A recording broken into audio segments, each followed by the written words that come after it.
അടുത്ത topic pigeon hole principle. അതായത് if M pigeons are assigned to N pigeon holes, M പീജൻസിനെ നമ്മൾ N pigeon ഹോൾസിലേക്ക് assign ചെയ്തേക്കുക. then one of the pigeon hole must contain at least m-1 by n+1 pigeons. അതായത് one of the pigeon ഹോളിനകത്ത് at least m-1 by n+1 pigeons ഉണ്ടായിരിക്കണം.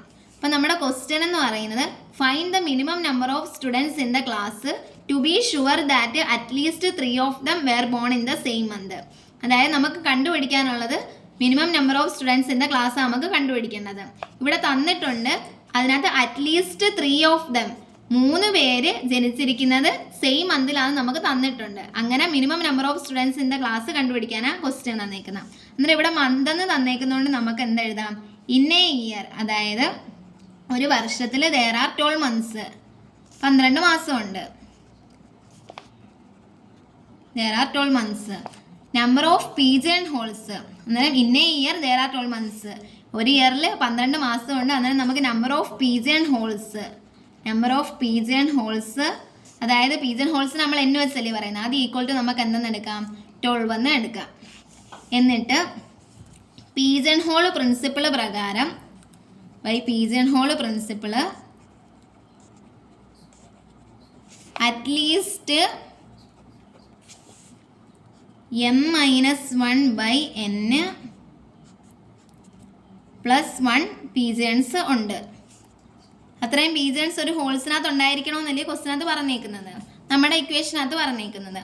അന്നേരം ഇവിടെ തന്നിട്ടുണ്ട് ഒരു മാസത്തിൽ അറ്റ്ലീസ്റ്റ് 3 പേരെങ്കിലും ജനിച്ചിട്ടുണ്ടെന്നുള്ളത് നമുക്ക് ഷുവറായിട്ട് തന്നിട്ടുള്ള കാര്യമാണ്. അപ്പോൾ നമ്മൾ എന്തെഴുതണം? ഈ പീജൻസിന് വരെ നമ്മളവിടെ സ്റ്റുഡൻസിനെ എടുക്കുന്നത്. അപ്പോൾ m-1 by n+1 എന്ന് പറയുന്നത് അറ്റ്ലീസ്റ്റ് 3 പേര് ഉണ്ടെന്നാണ് പറഞ്ഞിരിക്കുന്ന ഒരു പീജൻ ഹോളിനകത്ത്. അപ്പം അത് ഈക്വൽ ടു എന്തെന്ന് എഴുതി? 3 എന്ന് എഴുതി, പീജൻസിനെ കണ്ടുപിടിക്കാൻ വേണ്ടിയിട്ടാണ്.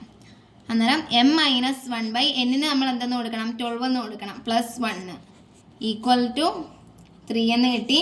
എന്നിട്ട് ഈ 1-നെ ഇപ്പുറത്തോട്ട് കൊണ്ടുപോകണം. അപ്പോൾ എന്ത് കിട്ടും? m-1 by 12 ഈക്വൽ ടു +1 ഇപ്പുറത്ത് പോകുമ്പോൾ -1 ആകും, അപ്പം ഈക്വൽ ടു 2 എന്ന് കിട്ടും.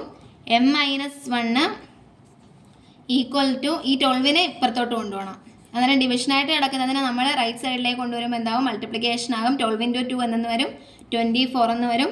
അപ്പോൾ m ഈക്വൽ ടു -1 ഇപ്പുറത്ത് പോകുമ്പോൾ +1 ആകും, m ഈക്വൽ ടു 25 വന്നിട്ട്. അപ്പോൾ നമ്മുടെ നമ്പർ ഓഫ് പീജിയൻസ് അല്ലെങ്കിൽ ക്വസ്റ്റിനകത്ത് ചോദിച്ചിരിക്കുന്നത് എന്താണ്? മിനിമം നമ്പർ ഓഫ് സ്റ്റുഡൻസ്, അത് ഈക്വൽ ടു നമുക്ക് എന്തെന്ന് കിട്ടി? 25 എന്ന് ആൻസർ കിട്ടി.